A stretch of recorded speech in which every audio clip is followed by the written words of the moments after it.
Chapter 11. Now there was a certain man sick, Lazarus of Bethany, of the village of Mary and Martha her sister.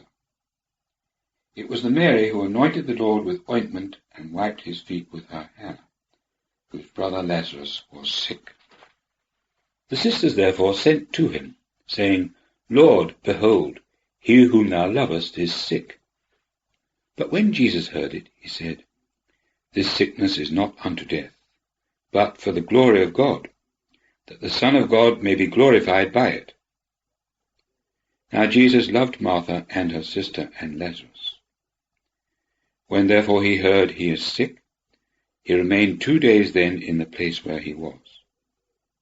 Then after this he says to his disciples, Let us go into Judea again. The disciples say to him, Rabbi, even but now the Jews sought to stone thee, and goest thou thither again? Jesus answered, Are there not 12 hours in the day? If any one walk in the day, he does not stumble, because he sees the light of this world. But if any one walk in the night, he stumbles, because the light is not in him. These things said he, and after this he says to them, Lazarus our friend is fallen asleep, but I go that I may awake him out of sleep.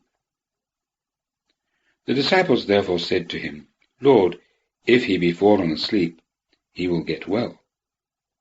But Jesus spoke of his death. But they thought that he spoke of the rest of sleep. Jesus therefore then said to them plainly, Lazarus has died.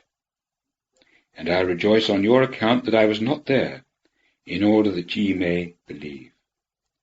But let us go to him. Thomas therefore, called Didymus, said to his fellow disciples, Let us also go, that we may die with him. Verse 17. Jesus therefore, on arriving, found him to have been 4 days already in the tomb.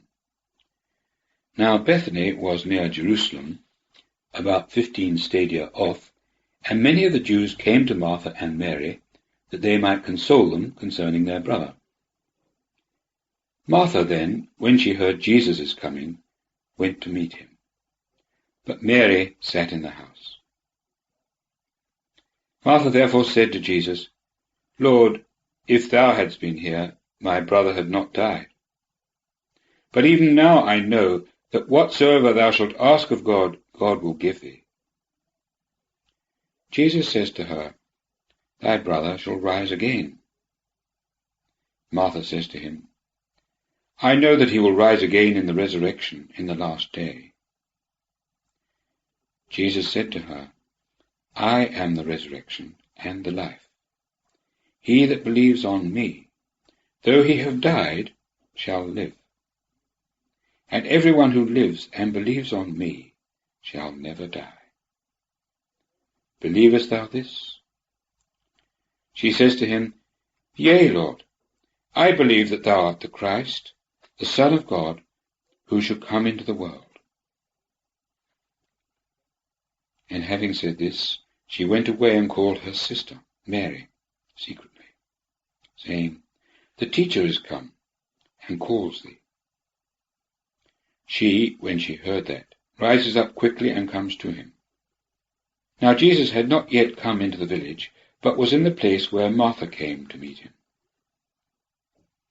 The Jews therefore who were with her in the house and consoling her, seeing Mary that she rose up quickly and went out, followed her, saying, She goes to the tomb, that she may weep there.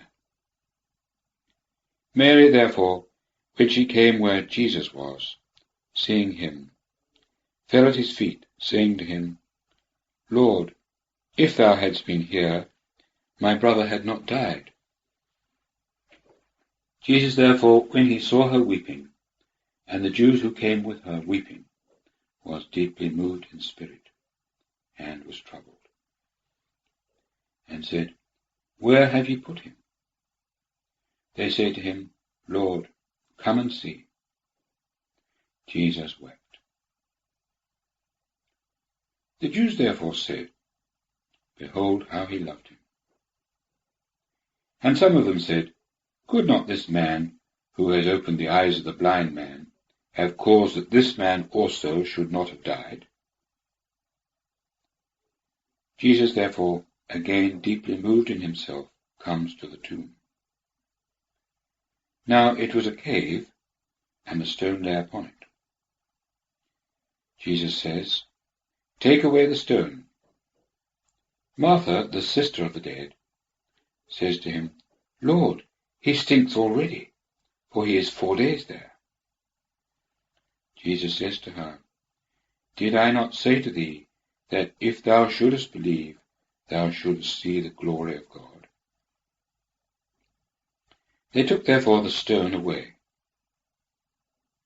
And Jesus lifted up his eyes on high, and said, "Father, I thank thee that thou hast heard me. But I knew that thou always hearest me. But on account of the crowd who stand around I have said it, that they may believe that thou hast sent me." And having said this, he cried with a loud voice, "Lazarus, come forth." And the dead came forth, bound feet and hands with grave clothes, and his face was bound round with a handkerchief. Jesus says to them, "Loose him, and let him go." Many therefore of the Jews who came to Mary and saw what he had done, believed on him. But some of them went to the Pharisees and told them what Jesus had done. The chief priests therefore and the Pharisees gathered a council, and said, "What do we? For this man does many signs. If we let him thus alone, all will believe on him, and the Romans will come and take away both our place and our nation." But a certain one of them, Caiaphas, being high priest that year, said to them, "Ye know nothing, nor consider that it is profitable for you that one man die for the people, and not that the whole nation perish." But this he did not say of himself, but, being high priest that year, prophesied that Jesus was going to die for the nation. And not for the nation only, but that he should also gather together into one the children of God who were scattered abroad. From that day, therefore, they took counsel that they might kill him. Jesus therefore walked no longer openly among the Jews, but went away thence into the country near the desert, to a city called Ephraim, and there he sojourned with the disciples. Verse 55. But the Passover of the Jews was near, and many went up to Jerusalem out of the country before the Passover, that they might purify themselves. They sought therefore Jesus, and said among themselves, standing in the temple, "What do ye think, that he will not come to the feast?" Now the chief priests and the Pharisees had given commandment that if anyone knew where he was, he should make it known, that they might take him.